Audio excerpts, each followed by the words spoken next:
Have you ever wanted to know what the life of a talent buyer, booking agent like myself is like? This episode we're going to get into that.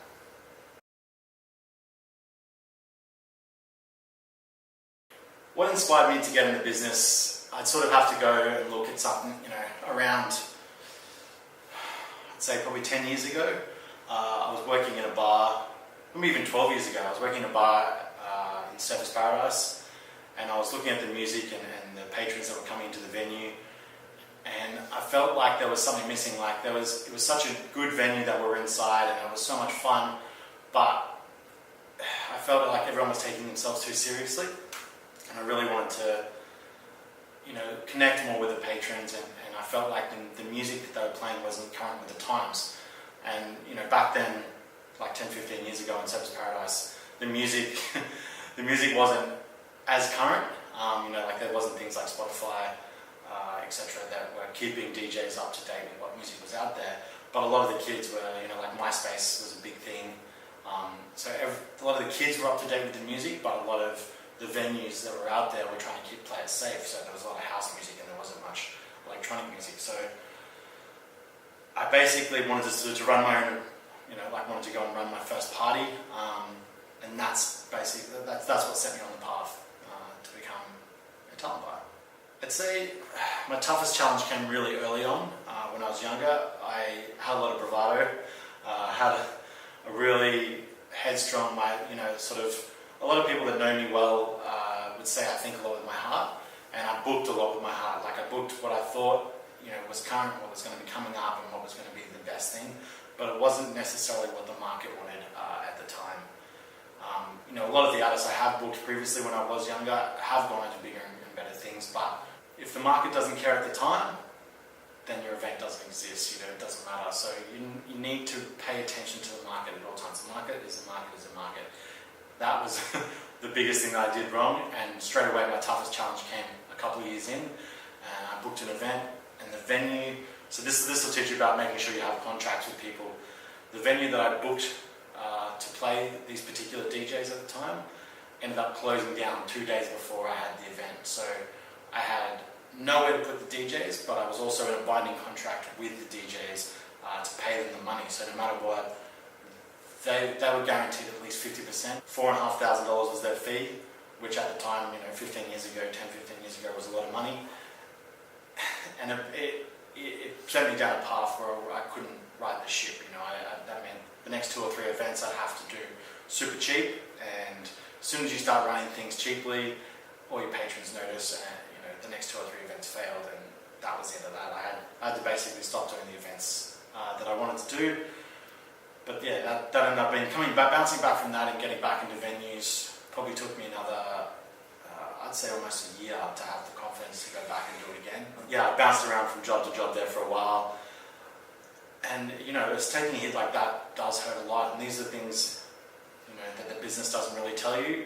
You can take a hit and it's so personal, and you feel like you've put all your blood, sweat and tears into something, and then something so simple like that happens, and that's the end of that. I had to start from scratch and get back into bartending, and it hurt a lot, and it took me a couple of years to recover from, but I ended up finding a really good venue to work for and recovered. But yeah, that was my toughest challenge. So a typical day for me, early on, looking at the business now is I'll wake up around 6:30, I make sure to go exercise, so I'm energized for the day, and my head is in the game basically. I get into work around 8:30, and then it's a lot of emails. It's not that pretty a lot of the time. It's a lot of emails, a lot of phone calls. You're dealing a lot with, especially on a Monday, Tuesday, it's a lot to do with payroll and a lot to do with venues that you've, a lot of the work of a talent buyer booking agent goes across the weekend, and when you come in Monday, Tuesday, it'll be the venue. So whether it's been a good report or a bad report, you'll go through all the, all those events and all the DJs and all the artists that have played across the weekend, and you get the full rundown of what's happened. And then as you move, sort of later on into the day, it's more following up.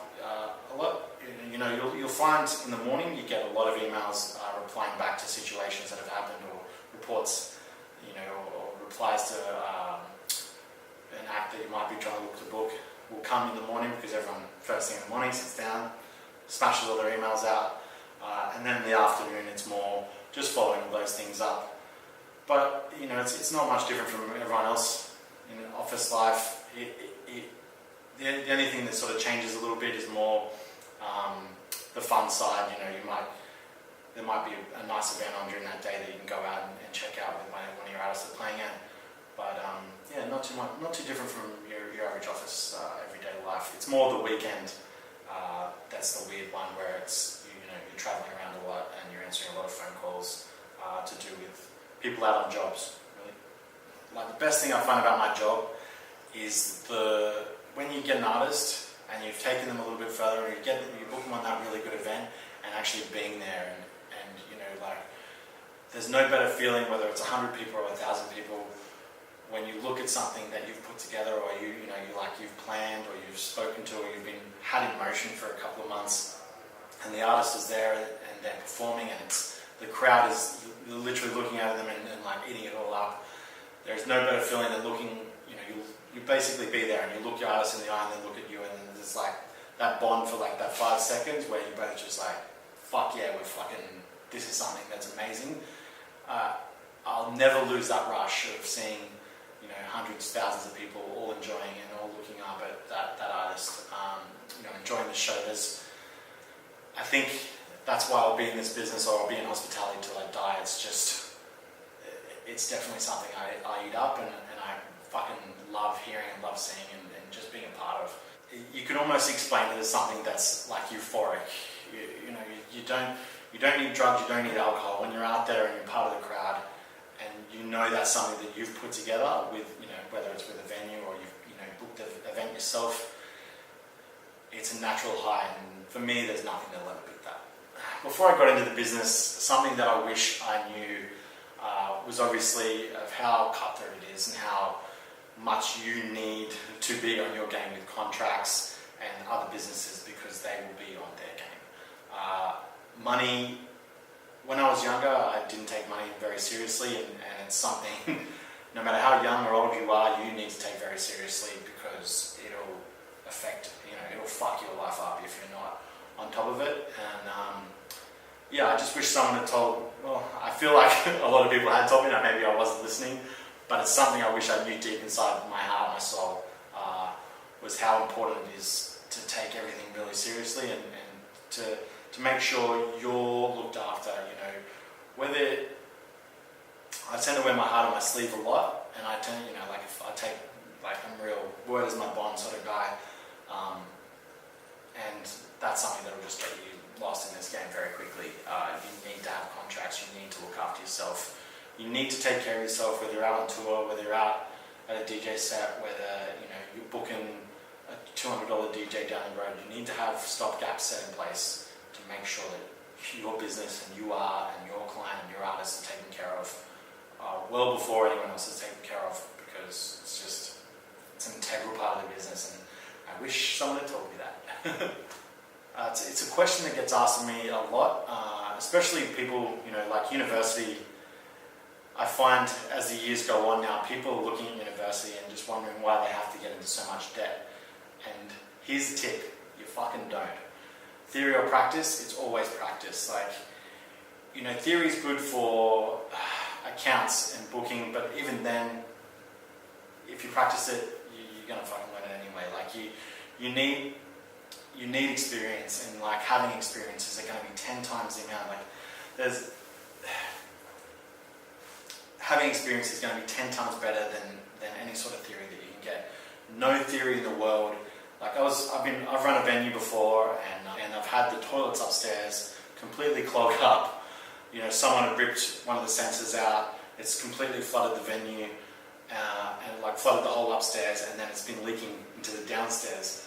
Now, there's no theory book that says, you need to go and turn the outside main off. You need to go and find the source of the plug. There's no theory book that will teach you those things. There's no theory book that will teach you, how to make sure the next event pops, how to operate social media properly. People will try to write books for those sort of things, but practice makes perfect, dude. And this is literally, I cannot stress that enough. You are 10 times better not worrying about university and getting out there and getting in the market straight away. The younger, the better, because the more you're going to want to learn, the more you want to be a part of it, and the more passion you're going to grow. The quicker the passion is going to grow inside you. Chuck the fucking theory book out the window and get out there. I'd have to say my career highlight, it actually came across 2 events. And it goes back to sort of the best thing about my job and how I feel literally about the industry and about music in general.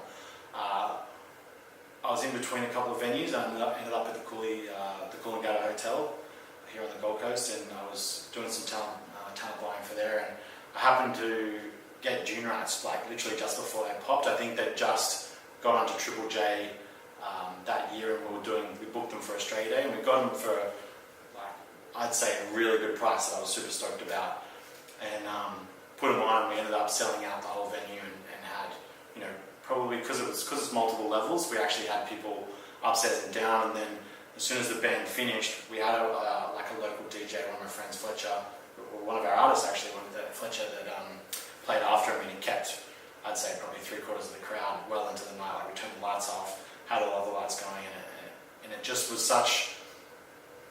There's something about like booking an artist that you love, and then being able to get them for a good price, and then put them on a venue, and then watching your mates, like fucking all your mates are there enjoying it, and everyone loves it, and then at the same time, like you as a business make money, the business that you're booking for makes money. Like, it's just everyone's sitting there wanking each other off. It's just fucking the best feeling. It's just, it just goes back to that euphoria. And then the other one was actually before that, when I first came back after I'd had my toughest challenge basically, and I'd fucked everything up and I'd lost all my money.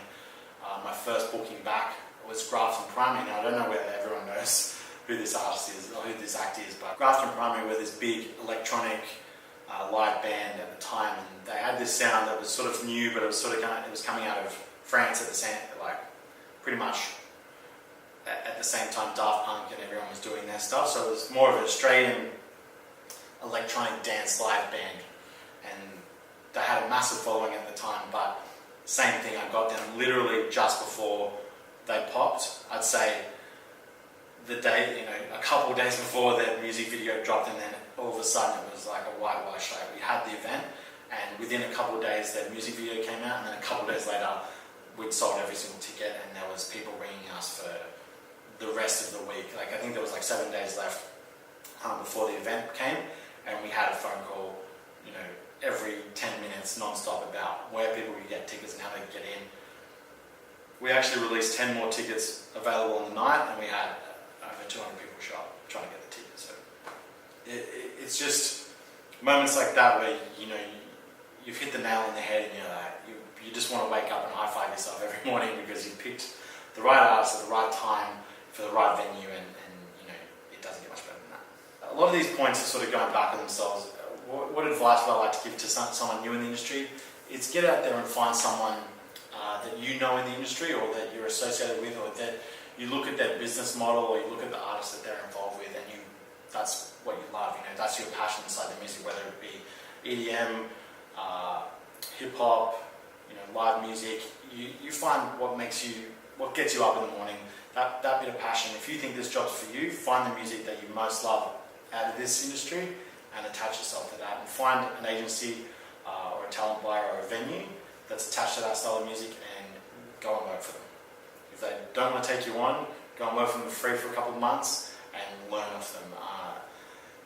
There's no better thing than learning from the people that you aspire to be, because that's it. Like, if you want to end up in a business and be like someone else, or do what they're doing, find the best one in that business that's doing the job that you like, and go and work for them, and go and learn as the best.